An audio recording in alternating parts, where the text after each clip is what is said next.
प्रधानमंत्री नरेंद्र मोदी कर्नाटक बेंगलुरु में मौजूद है। मेगा रोड शो लगातार जारी है। ये तस्वीरें आपको दिखा रहे हैं, भव्य तस्वीरें सामने निकलकर आ रही हैं, क्योंकि ये जो जनसमर्थन देख रहे हैं, पुलिस के लिए, काफी सुरक्षा बलों के लिए चुनौती बढ़ गई है, क्योंकि अपार जनसमूह सड़क के दोनों तरफ उनकी मौजूदगी, प्रधानमंत्री की एक झलक के लिए वो बेताब खड़े नजर आ रहे हैं। फूलों की बारिश हो रही है इस वक्त प्रधानमंत्री नरेंद्र मोदी पर, उनके काफिले पर।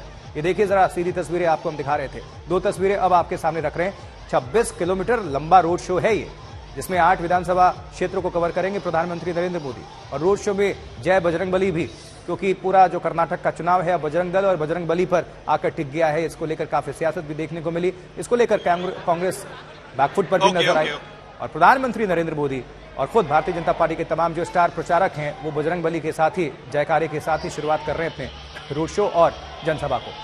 हिमांशु मिश्रा हमारे साथ, हमारे संवाददाता जुड़ चुके हैं। हिमांशु, इस वक्त तस्वीरें भी दिखाएं और जानकारी भी दर्शकों को आप बताएं। देखिए, मैं आपको बता दूं कि जिस तरीके से प्रधानमंत्री नरेंद्र मोदी कनेक्ट करते हैं आशुतोष, वो सच में तारीफ काबिल है। वो जहां भी जाते हैं, लोग उनकी एक झलक पाने के लिए जो है वो घंटों वेट करते हैं। मैं सुबह 7:30 बजे जब अपने होटल से निकला था, जहां रोड शो शुरू होना था, वहां आने के लिए, आप यकीन मानिए कि लोग सुबह 7:30 बजे से प्रधानमंत्री नरेंद्र मोदी का इंतजार कर रहे थे। उनका रोड शो का जो टाइम दिया गया था वो 10 बजे का दिया गया था। लोग 2.5 घंटे पहले सड़कों पर आ गए थे और वेट कर रहे थे प्रधानमंत्री नरेंद्र मोदी की एक झलक पाने की। ये न सिर्फ कर्नाटक में, जहां भी प्रधानमंत्री नरेंद्र मोदी आजकल जाते हैं, वहां इसी तरीके का माहौल देखने को मिलता है, चाहे वो रोड शो हो या ना हो। और इसीलिए अगर आप देखेंगे कि प्रधानमंत्री नरेंद्र मोदी जब किसी भी कार्यक्रम के लिए जा रहे होते हैं, तो दोनों तरफ सड़कों पर जब लोग खड़े होते हैं, तो प्रधानमंत्री नरेंद्र मोदी अपनी गाड़ी से बाहर आते हैं और हाथ हिलाते हुए ही आगे बढ़ते हैं। यानी कि चाहे वो सफर 5 से 10 किलोमीटर का हो, 15 किलोमीटर हो, प्रधानमंत्री की यही जो प्रक्रिया है ये चलती रहती है, कहीं भी हो, चाहे वो चुनाव हो या ना हो। लेकिन आज वो बैंगलोर में है। ग्रेटर बैंगलोर के अंदर 32 सीटें हैं।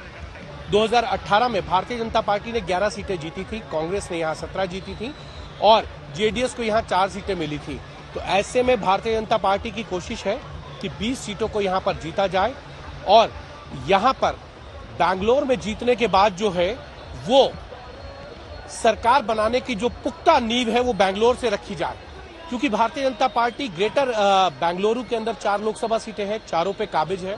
भारतीय जनता पार्टी को लगता है कि अगर हम लोकसभा में यहाँ पे सीटें जीत सकते हैं चारों, तो हम विधानसभा में क्यों नहीं उसको कन्वर्ट करते हैं। और इसीलिए प्रधानमंत्री नरेंद्र मोदी का दूसरा रोड शो था। इससे पहले 29 तारीख को भी जो है प्रधानमंत्री नरेंद्र मोदी जो है वो नॉर्थ बेंगलोर में गए थे। सदानंद गौड़ा वहां से मेंबर ऑफ पार्लियामेंट है, पूर्व कैबिनेट मंत्री है। उस दिन भी 8 विधानसभा क्षेत्रों को जो है प्रधानमंत्री नरेंद्र मोदी ने कवर किया था। आज 17 विधानसभा क्षेत्रों को 26 किलोमीटर के रोड शो में कवर करेंगे। ठीक है हिमांशु, आप हमारे साथ बने रहें, आपका हम दोबारा रुख करेंगे। नागार्जुन भी हमारे साथ, हमारे संवाददाता जुड़ चुके हैं।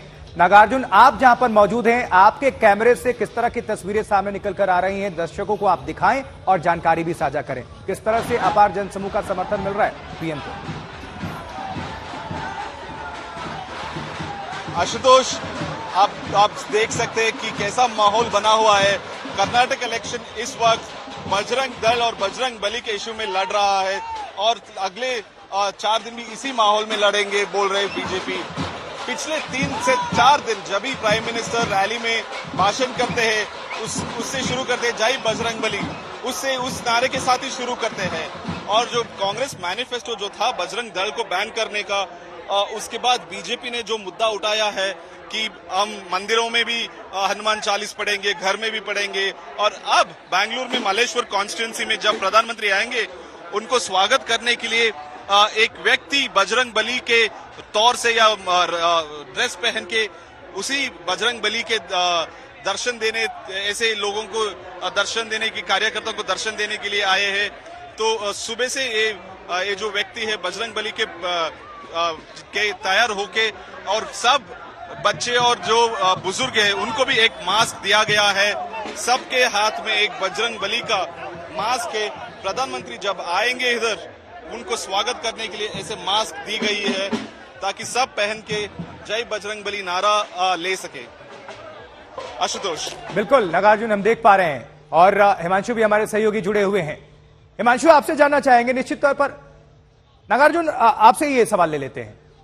आप लोगों से आपने बातचीत भी की होगी, हम देख पा रहे हैं कि बहुत अपार जन समर्थन मिल रहा है। चुनौती भी बीजेपी के सामने होगी कि किस तरह से सत्ता को बरकरार रखा जाए, क्योंकि वहां से परंपरा रिवाज भी रही है, सत्ता परिवर्तन का पिछले कई सालों का इतिहास यही कहता है।